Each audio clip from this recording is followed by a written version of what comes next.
भगवान का दिव्य सुंदर मुखारविंद सारे ग्वाल बाल देख करके बड़े आश्चर्यचकित रहे कि ये कन्हैया के जो भगवान हैं, ये कन्हैया के जो देवता हैं, ये तो बड़े अद्भुत हैं। ये ध्यान करने से तो प्रकट हो जाते हैं, ये प्रकट हो गए। ग्वाल वालों ने कहा, कन्हैया हम सब तो पूजन करने के लिए घर से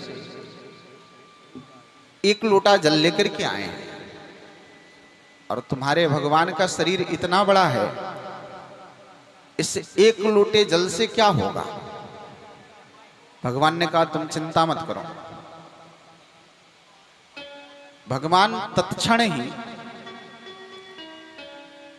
गिरिराज के समीप में अपने मन से गंगा जी को प्रकट कर दिया। बोलिए मानसी गंगा की जय हो। भगवान के मन से प्रकट होने के कारण नाम मानसी गंगा पड़ गया। ग्वाल वालों ने मानसी गंगा के जल से लेकर के भगवान गिरिराज का अभिषेक किया, दुग्ध चढ़ाया, फल पुष्प धूप दीप नैवेद्य सब अर्पण किया। जब भोग लगाने की बारी आई तो कन्हैया ने कहा कि देख, हमारे ठाकुर को ना दोने में, कटोरी में या छोटी थाली में भोग नहीं लगता, जिसमें बना करके लाए हैं ना बड़े बड़े बर्तन, वही अर्पण कर दे मेरे ठाकुर को। भगवान गिरिराज के सामने बना हुआ 56 व्यंजन रखा गया, और कन्हैया पुजारी हैं गिरिराज के। जैसे ही गिरिराज मुंह खोलते 56 व्यंजन भगवान गिरिराज के अंदर चला गया।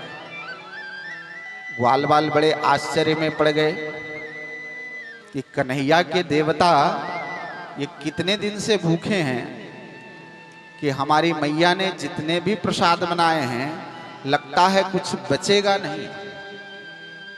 लेकिन भगवान गिरिराज इधर प्रसाद लेकर के खाते और उनके रथ पर वापस ही वह प्रसाद भर जाता। सबने गिरिराज का भोग लगाया, आरती किया, पूजन किया, भगवान गिरिराज की परिक्रमा दी। ऐसा वर्णन आता है कि कलिकाल में जो व्यक्ति भगवान गिरिराज को श्रद्धा, विश्वास और निष्ठा के साथ उनका अभिषेक, पूजन और परिक्रमा करता है तो भगवान गिरिराज उस भक्त के मनोरथ को पूर्ण करते हैं। सबने भगवान गिरिराज की परिक्रमा देकर के ग्वाल बाल अपने वापस घर को आ गए। नारद जी भ्रमण करते हुए उस ब्रज में, उस गोकुल में आए। सबने प्रसाद दिया नारद जी को, कहा कि देखो ये गिरिराज जी के पूजन का प्रसाद है, आप ग्रहण करिए। नारद जी ने उस प्रसाद को लिया और प्रसाद को लेकर के स्वर्ग में चले गए, इंद्र के यहाँ। वहां जाकर के नारद जी ने इंद्र को भी प्रसाद दिया। इंद्र ने प्रसाद स्वीकार किया। इंद्र ने पूछा कि नारद जी आप आ कहां से रहे? नारद जी ने कहा कि देखो, मैं तो ब्रजमंडल में गया था और वहां ग्वाल वालों ने, वहां के ब्रजवासियों ने ये 56 भोग का प्रसाद दिया है, मैंने आपको भी ला करके दे दिया। इंद्र को स्मरण आया कि ब्रजवासी वर्ष में एक बार हमारी आराधना पूजन करते हैं। इंद्र ने अपनी डायरी निकाल करके देखा, अभी वो डेट आने वाला है या बीत गया। देखा तो पता चला कि अरे वो डेट तो बीत गया, ब्रजवासियों ने हमारी पूजा नहीं की। इंद्र पता लगाया तो पता चला कि एक छोटे से बालक के कहने के कारण ब्रजवासियों ने हमारी पूजा नहीं की। इंद्र को क्रोध आ गया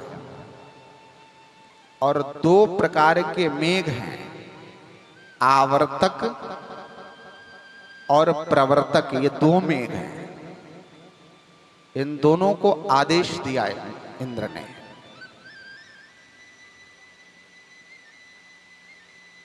और ब्रजमंडल में मूसलाधार बारिश प्रारंभ हो गया। वह वृष्टि एक दिन या 2 दिन की वृष्टि नहीं थी, कई दिनों तक वर्षा तो होता ही रह गया। सारे ब्रजवासियों को लगा कि अब बचना मुश्किल है। इंद्र क्रोधित हो गए हैं और इंद्र के क्रोधित का ही यह प्रतिफल है कि हम ब्रजवासी आज अतिवृष्टि के कारण हम सब डूब रहे हैं। सबने बाबानंद से कहा कि बाबानंद, आपने देखा इंद्र के पूजा न करने का क्या फल हुआ। बालकृष्ण महाप्रभु समस्त ब्रजमंडल में रह रहे ब्रजवासियों से कहा कि तुम चिंता मत करो, हम जिस भगवान की पूजा किए हैं वही भगवान हमारी रक्षा करेंगे। सारे ब्रजमंडल के सभी लोगों को लेकर के भगवान गिरिराज की शरण में गए। वहां जाकर के भगवान ने गिरिराज से प्रार्थना की और देखते ही देखते भगवान 7 कोश के गिरिराज को अपनी एक अंगुली पर उठा लिए। सारे ग्वाल बाल धीरे धीरे नीचे डंडा लगाए और जितने भी ब्रजमंडल के लोग थे, जितने भी गौएं थी, उस 7 कोश के गिरिराज के नीचे आ गए। 7 दिन 7 रात्रि तक इंद्र वर्षात करता रहा और 7 दिन 7 रात्रि तक भगवान जो है गिरिराज को ऐसे धारण किए रहे। भगवान के जो मित्र थे, जो ग्वाल बाल, जो ब्रजवासी थे, उन्होंने कहा कि कन्हैया देख, तू अपनी अंगुली पर इस गिरिराज को धारण किए, तू थक गया है तो तुम थोड़ा सा आराम कर ले। मैं इससे अपने डंडे को लगा करके और गिरिराज को ऊपर करके रखा। ग्वाल वालों ने, ब्रजवासियों ने जैसे ही डंडा लगाया और भगवान ने हाथ नीचे किया तो गिरिराज नीचे आने लगे, ब्रजवासियों के डंडे टूटने लगे। ब्रजवासियों ने आवाज दी, कन्हैया इससे संभाल। ठाकुर ने फिर हाथ लगाया और गिरिराज को धारण कर लिया। भगवान जैसे ही गिरिराज को धारण करते हैं, भगवान का एक नाम पड़ गया, गिरधारी। बोलिए गिरधारी भगवान की जय हो। गिरि का अर्थ पर्वत होता है और पर्वत को धारण करने वाले भगवान को गिरधारी कहते हैं। 7 दिन 7 रात्रि व्यतीत हो गया। ब्रजमंडल में इंद्र के द्वारा बरसाए गए सारे जल को भगवान ने अपनी योग माया के द्वारा सुखा दिया। ब्रजमंडल सूख गया।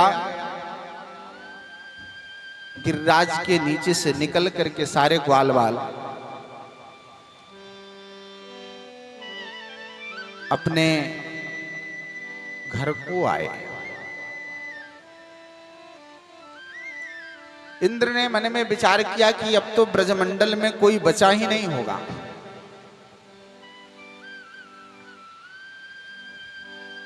श्री राधे।